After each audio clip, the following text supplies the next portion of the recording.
Pourquoi les durées et les pourcentages d'avancement ont été changés? On va prendre dans un autre exemple, dans un nouveau projet, qu'est-ce qui se passe avec la modalité de calcul en MS Projet? Et on fait ça avec des tâches simples parce que c'est mieux de comprendre qu'est-ce qui se passe. Alors, on va ajouter quelques tâches. Donc voilà, j'ajoute quelques tâches. Je vais avoir une durée de 10 jours pour chacun. Voilà. Je peux voir que chaque tâche, déjà ici, apparemment j'ai un problème. Chaque tâche commence à 9 heures et la date du fin, c'est à midi. Bon, comment ça, si j'ai acheté 10 jours? Donc, un problème, ça peut être d'ici. Donc, il faut être sûr quelles sont les options de calendrier. Donc, fichier, options, c'est qu'on a déjà vérifié autrefois. Ici, je suis à 8h, 17h, alors que là, je commence à 9h. Bon, je vais regarder. L'autre option, c'est le calendrier. Donc, je vais aller sur modifier les horaires du travail. Je suis sur standard, mais voilà, le standard, il n'est pas mis à jour. Comme j'utilise la version Microsoft Projet en français, ici, j'ai 7 heures par jour. Mais ça, c'est incohérent avec les 8 heures par jour qui ont été mis là. Alors, on va corriger la semaine de travail. Et on va dire non, je travaille du lundi au vendredi, mais 8 heures par jour. Ça veut dire à partir de 8 heures à midi et de 13 heures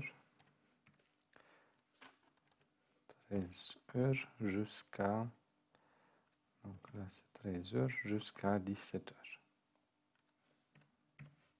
Voilà, et comme ça j'ai 8 heures. Donc 8 heures, midi, 4 heures, 13 heures, 17 heures, 4 heures. En total 8 heures par jour. Voilà.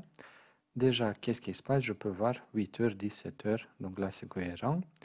Comme j'ai dit jours, c'est 5 jours la première semaine, 5 jours la deuxième semaine. Mais là, j'ai aussi 2 jours où j'ai le week-end. Donc là, on ne travaille pas.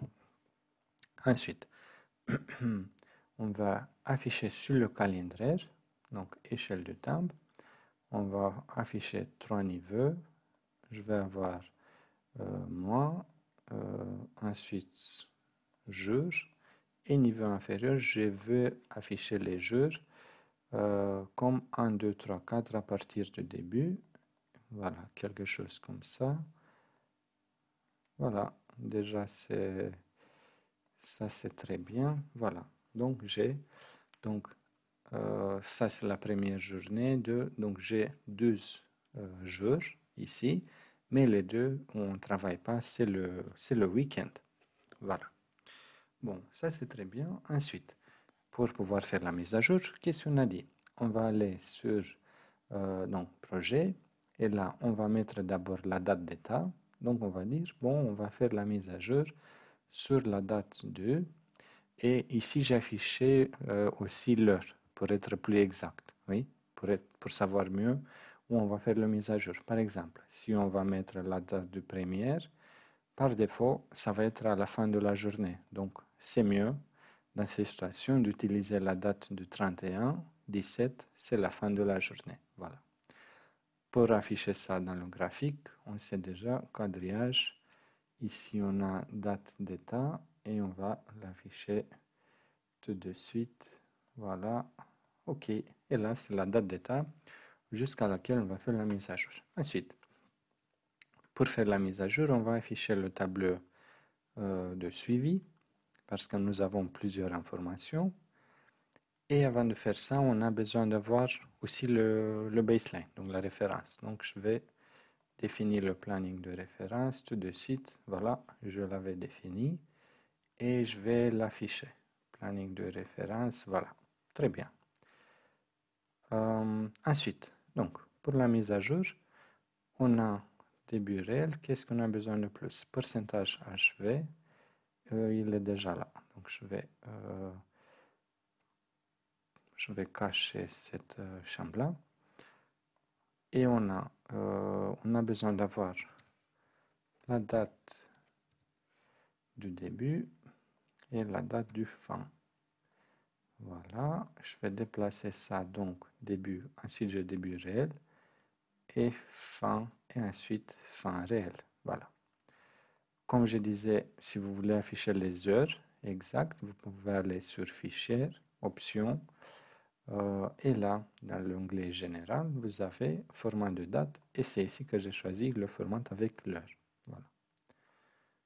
Ensuite, on va commencer à faire la mise à jour. Donc, pour la première tâche, on va dire la date du début, c'est le 24. Ensuite, qu'est-ce qu'on peut donner de plus? On va dire j'ai fait 10% d'avancement. Une fois qu'on a mis le 10%, le logiciel va calculer la durée réelle d'un jour et aussi la durée restante de 9 jours, par rapport, bien sûr, à la durée initiale qui a été saisie. Pour la deuxième tâche, on va aller là, tâche, et je vais dire avancement conforme, ça veut dire exactement comme les choses ont été prévues. Donc, ça veut dire j'ai avancé jusqu'ici, là c'est écrit 60%, 6 jours, et le reste c'est 4 jours. Votre tâche, je vais dire ici que je suis à 50%, donc automatiquement j'ai la date du début et les durées qui sont calculées.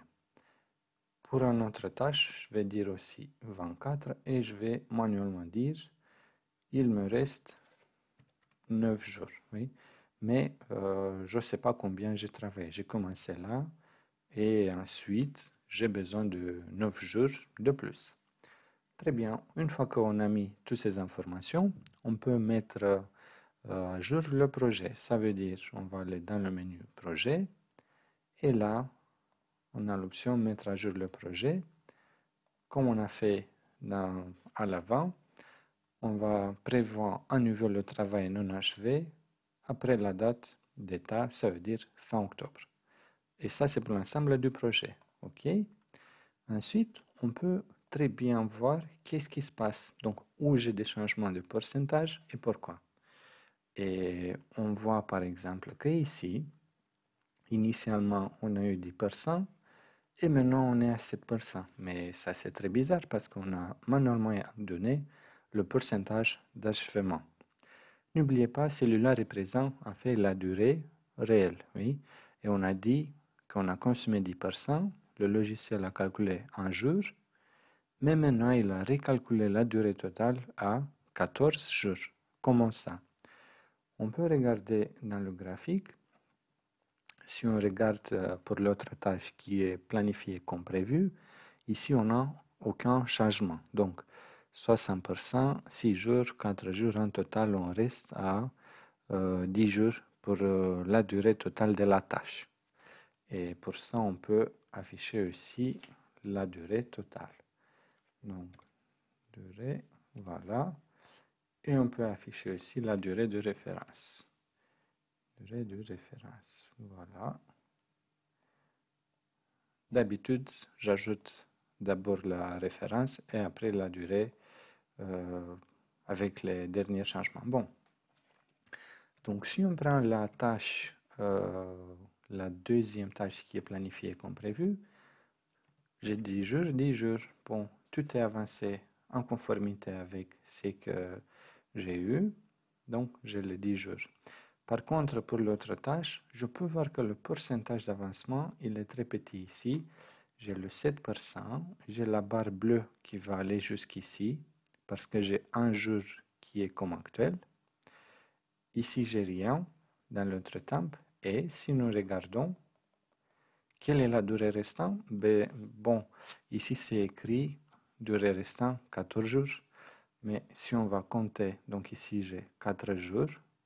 1, 2, 3, 4 jours ici. Et après, j'ai encore 1, 2, 3, 5 jours. Donc, en total, j'ai 9 jours restants, alors que le logiciel m'indique 14.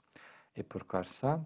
Parce que le logiciel, il considère toujours les autres 4 jours qui ont été paralysés dans l'autre période. Bon, les 5, donc celui-là, les 9 plus 5, donc 14 jours. Et c'est un autre champ. Voilà, le champ qui s'appelle Stop. C'est la date représentant la fin de la partie réelle d'une tâche.